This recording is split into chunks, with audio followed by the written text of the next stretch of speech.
আপনারা জানেন 1947 সালের 15 আগস্ট জওহরলাল নেহরু ভারতের প্রথম প্রধানমন্ত্রী পদে শপথ গ্রহণের পর দিল্লির লালকেল্লায় লাহোর গেটের উপর ভারতের জাতীয় পতাকা উত্তোলন করেন।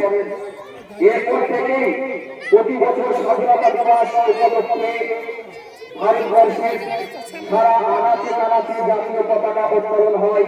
সেই ধারাটি অব্যাহত রেখে আজ ক্লাব প্রাঙ্গণে ক্লাবের পক্ষ থেকে 69তম স্বাধীনতা দিবস উপলক্ষে জাতীয় পতাকা উত্তোলন করবেন মাননীয় মাইনুল হক মহাশয় এবং সহযোগিতায় মুস্তাফি হোসেন মুফতি।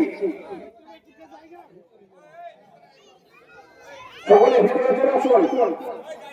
জাতীয় পতাকা উত্তোলন করছেন আমাদের 79তম স্বাধীনতা দিবস উপলক্ষে যে সাংস্কৃতিক অনুষ্ঠান, সেই অনুষ্ঠানের সভাপতি মাননীয় মাইনুল হক মহাশয়।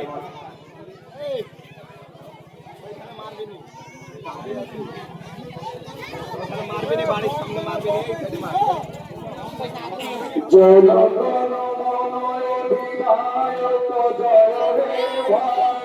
ভাগ্য বিধাতা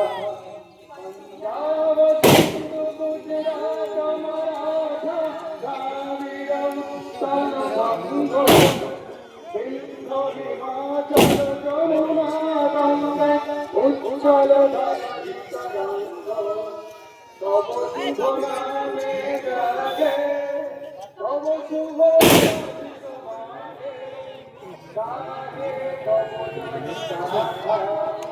জনগণ মঙ্গল